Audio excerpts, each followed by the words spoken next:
Bueno, vamos ahora a entrar al tema de la palabra de Dios es única y había dicho que el tema de que la palabra de Dios es inspirada y habiendo definido lo que es la inspiración, nos lleva a señalar que ya no hay más inspiración, ya el canon está cerrado y cualquier otra revelación debe ser filtrada por la Biblia ya escrita, dándole así un carácter único. O sea, y cuando voy a hablar de único, es porque es nuestra única fuente, nuestra única autoridad.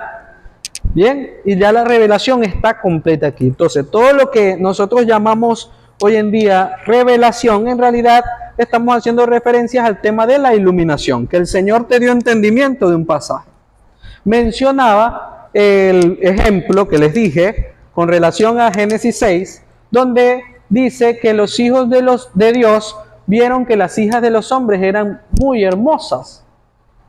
Y luego menciona que entre comillas, de esa unión surgieron los gigantes. Pero si usted lee bien la escritura y no está diciendo que de ellos vinieron los gigantes, sino que aunque hubo esa unión, después dice, y había gigantes en la tierra en ese entonces. Y se ha interpretado que los gigantes son los descendientes de la unión de los hijos de Dios y las hijas de los hombres. Ahora, es muy atractivo, ¿verdad? Pensar de, hey, ¿cómo se originaron? Pero estudiando la palabra, veo en el linaje del Señor Jesucristo, y vamos a Lucas,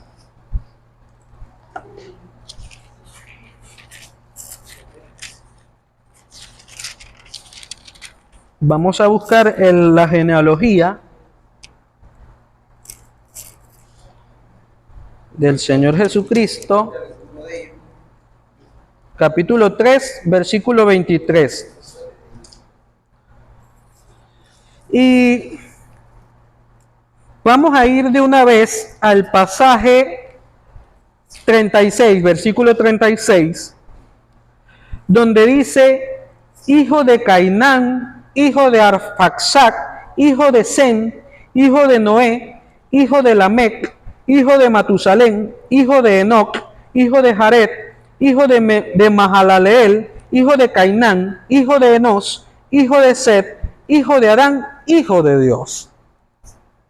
Entonces, eso me llevó a entender de que no es que eran los ángeles o que esos hijos de Dios eran los ángeles, sino que está hablando literalmente a la descendencia santa, que era el linaje de Set. Bien, ahora, era tan mala la humanidad en ese momento que hasta los hijos del linaje, por la misericordia de Dios, Noé halló gracia. ¿Ve? Entonces, la misma palabra, y aquí es donde les digo, siempre debemos tomar en cuenta todo el contexto de la Escritura. Ahora, antes de yo leer el linaje de Cristo, yo creía, o me atraía el hecho de que esos hijos de Dios eran los ángeles, pero no es así. Bien, ahora, ahí es donde entra el punto de por qué tenemos que profundizar y estar preparados, hermanos, y dominar cada uno de estos temas, y es lo que llamo el aspecto científico. Bien, hace unos años creo dimos aquí un taller donde hablamos de la hermenéutica, de la exégesis, ¿ves? De cómo interpretar las escrituras, y es importante, hermanos, que con la ayuda del Señor nosotros aprendamos a trazar bien la palabra de verdad. Por esa razón es que existen los maestros de las escrituras en la Biblia. Bien, en la iglesia, perdón, en la iglesia. Porque son los encargados de poder también ayudar a la iglesia a comprender y entender la palabra del Señor. Una de las cosas que tú lo dices aquí, sencillo lo explica a nosotros, de la manera y así de ser. Pero otra cosa es estarlo diciendo, hablando con alguien que te refuta con argumentos que si tú no estás preparado, tú dices, oye, tiene un basamento totalmente bíblico. Yo creo que el que está confundido era yo. Sí, Señor. Entonces, qué importante que quizás ahorita tú puedes decir, hermano, pero esto está un poquito difícil. Pero con la ayuda del Señor vas a ir capacitándose. Y es con la ayuda del Señor, hermano, porque nosotros sabemos que es el Espíritu Santo el que convence a la persona de pecado. Y como les decía también, el mismo Señor Jesucristo señala y dice, mis palabras son espíritu y son vida. Solamente el espiritual va a entender la palabra. ¿Bien? Ok. Sin embargo, estamos en academia. ¿Bien? Usted está formándose, por lo tanto no es simplemente algo espiritual, sino que también se está formando en la sabiduría que Dios también ha dado a hombres y mujeres de Dios a través de la iluminación, con el objetivo de poder entrenar, capacitar también a la iglesia. Por eso es que dice que el que se encarga, el que enseña, encárguese, o sea, de hacer eso. ¿Bien? Gloria al Señor. Seguimos. Ahí estaba, dale hacia atrás un momento.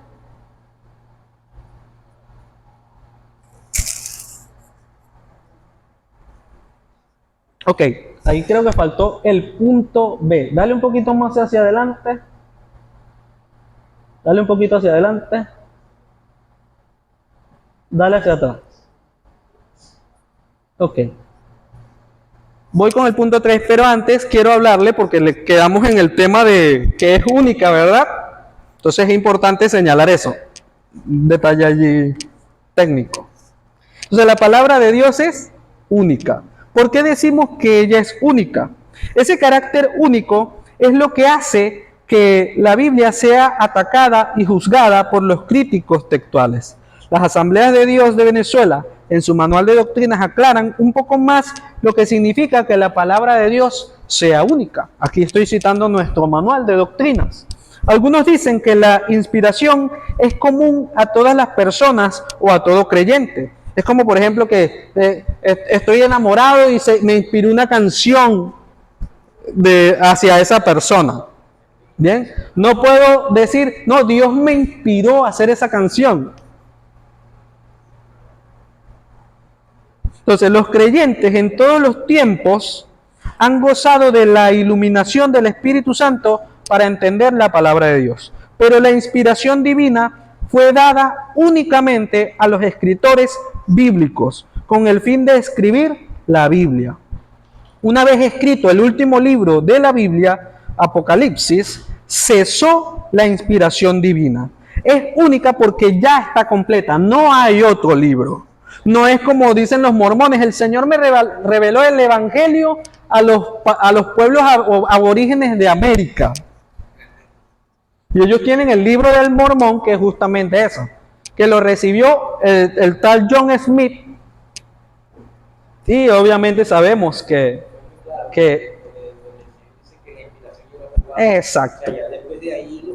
Exacto. Y hoy en día hay gente, falsos apóstoles, que ellos dicen que su revelación está al mismo nivel o superior a las sagradas escrituras.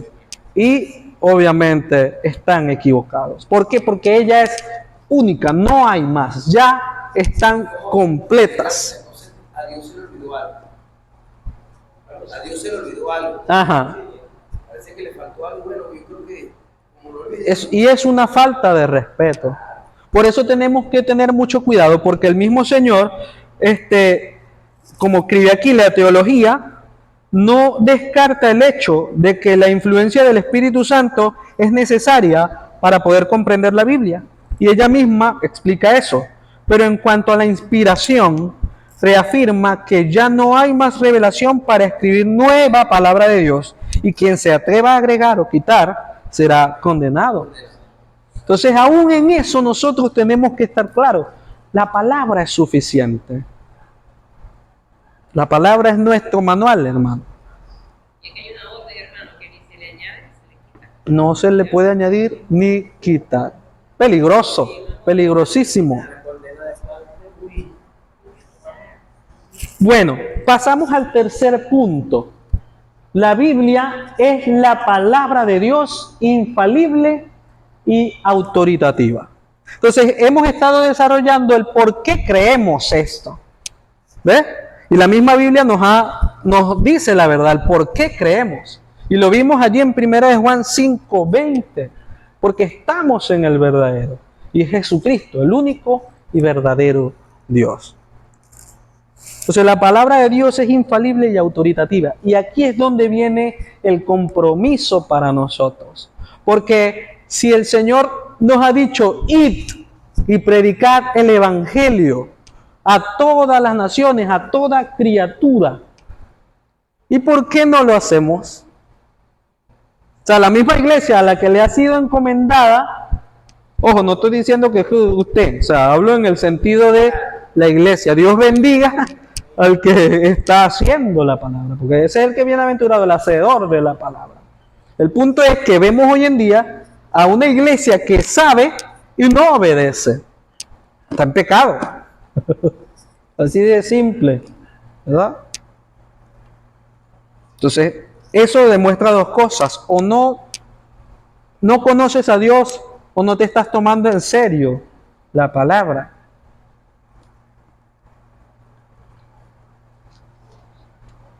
Tremendo. Entonces, la palabra de Dios infalible. Vamos a hablar a eso, de la infalibilidad. No falla. Si la palabra de Dios tuviera fallas, todo el sistema de creencias o posiciones doctrinales tendrían un frágil fundamento y la fe cristiana tambalearía, que era lo que hablamos ahorita, porque el sistema doctrinal, los fundamentos, la base, la columna vertebral. ¿Cómo funciona un cuerpo sin columna vertebral? O si falla una vértebra, ¿qué pasa? Hoy vi una noticia que está el primer caso de cabeza caída a raíz del uso de teléfonos celulares. Está la persona con el cuello, una vértebra se dañó allí, solo, y eso ya asustó. Ya asustó porque hoy la generación depende de eso. Y creó una lesión. Está la radiografía y la cabeza está vivo, pero con la cabeza torcida. ¿Quién sabe cuál sería la postura la mala postura? El punto es que afectó todo. ¿Ves? Entonces, si estos fundamentos no fueran infalibles, hermano, no nos salváramos, estuviéramos perdidos. Pero como nosotros sabemos que la palabra de Dios es lo que ella afirma ser, es un fundamento seguro. Tenemos la palabra profética. Wow, vamos a 1 de Pedro.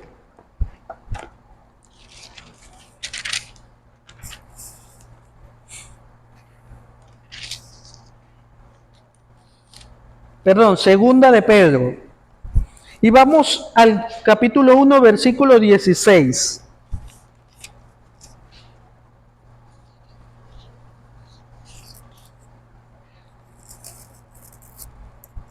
Dice, porque nos hemos dado a conocer el poder y la venida de nuestro Señor Jesucristo siguiendo fábulas artificiosas, sino como habiendo visto con nuestros propios ojos su majestad. El carácter científico va a tomar en cuenta el testimonio de todas las personas que la misma Biblia dice que se les presentó a más de 500 personas a la vez. Y que es imposible que 500 personas se pongan de acuerdo para decir una mentira y que se estén manteniendo durante más de 2000 años. ¿Ok? ¡Wow! Tremendo. Pues cuando él recibió de Dios Padre honra y gloria, le fue enviada desde la magnífica gloria una voz que decía, este es mi Hijo amado, en el cual tengo complacencia. Está haciendo referencia a la transfiguración.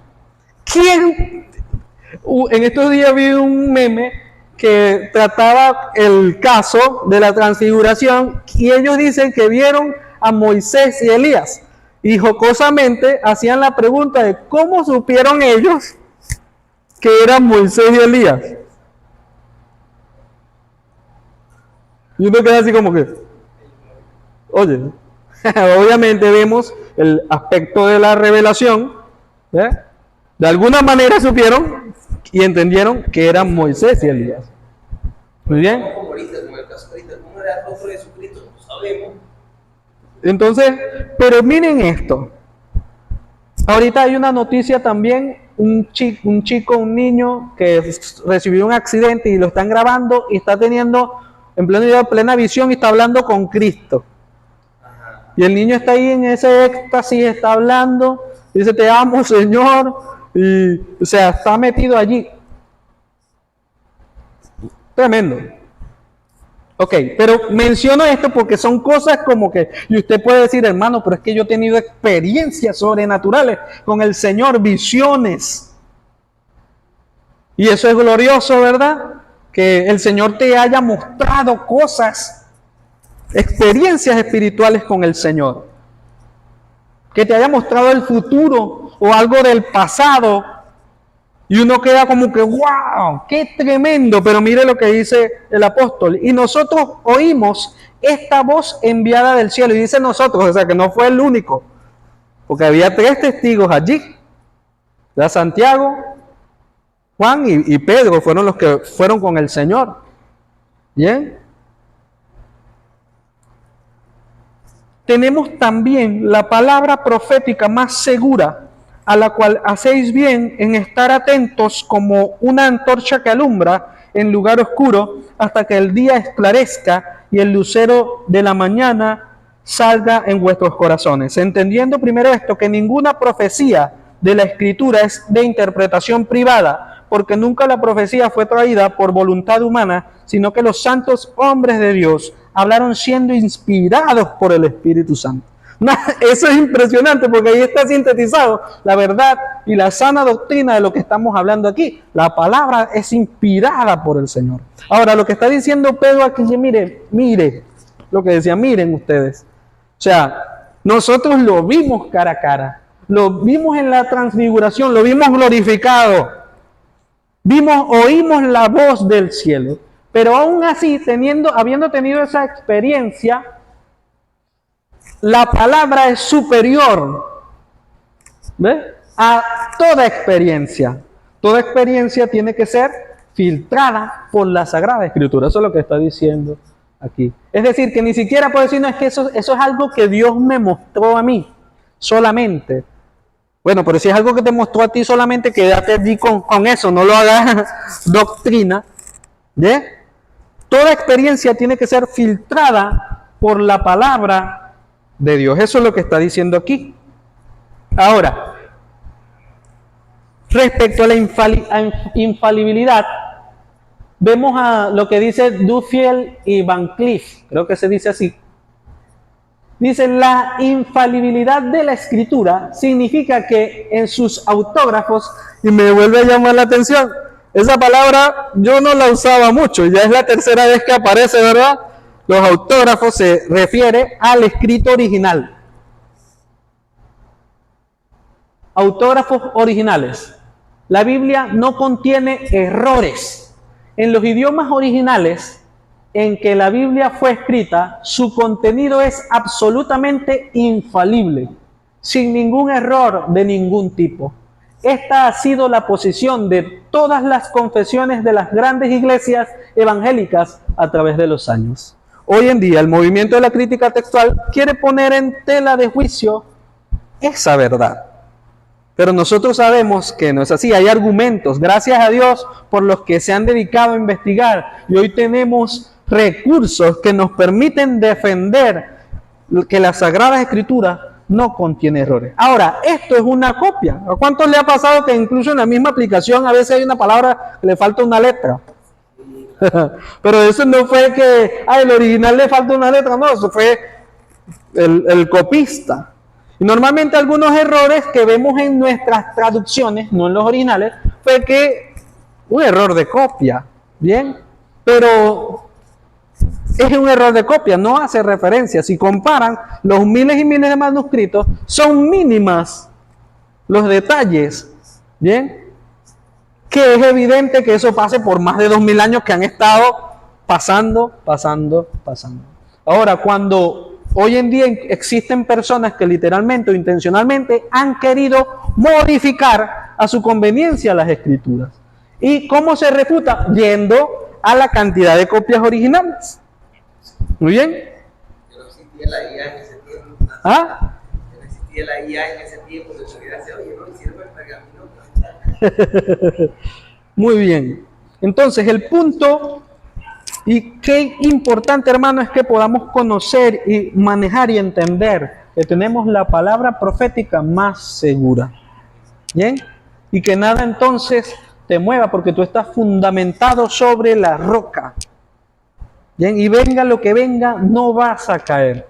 Vendrán las pruebas, las dificultades, pero Él ya venció por nosotros. Entonces, aquí es donde viene lo tremendo, mi hermano, mi hermana.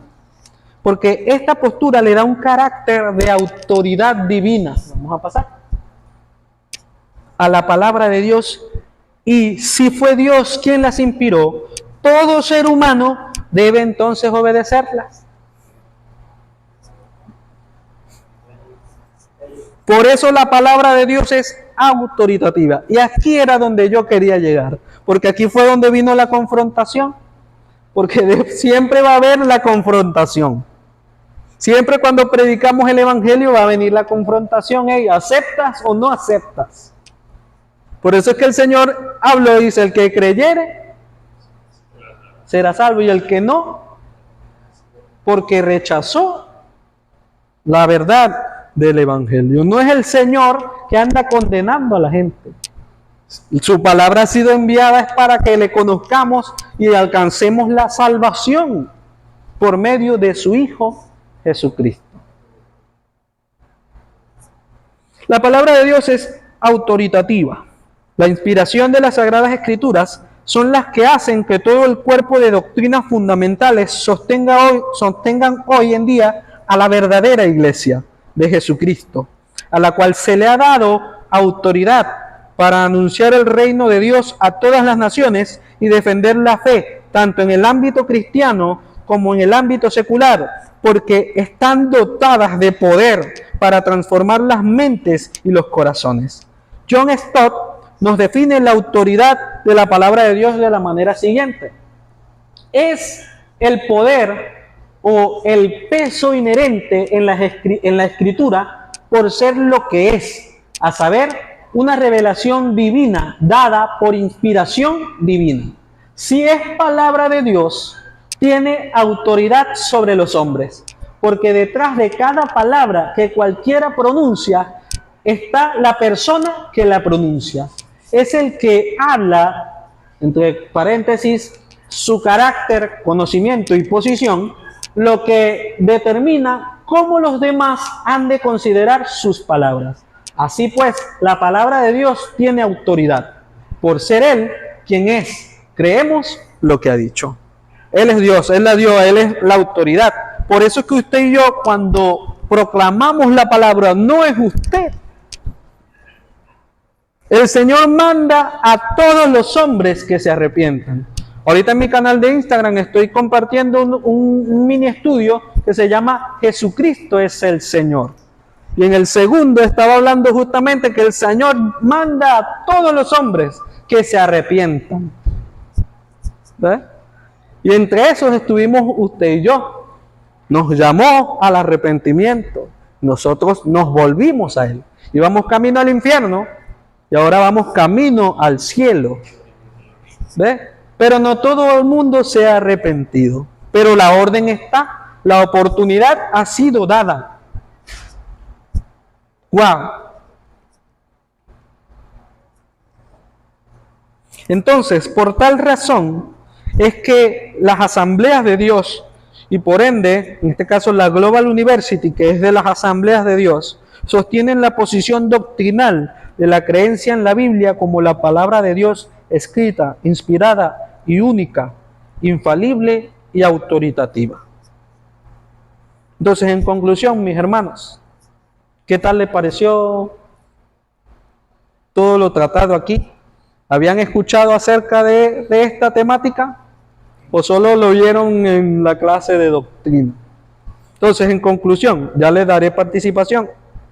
Es necesario que el discípulo cristiano entienda los 3 puntos principales en esta enseñanza, en esta investigación, porque fue una investigación. Cada vez que yo iba, Dios mío, yo iba buscando y yo decía, no, para qué impresionante.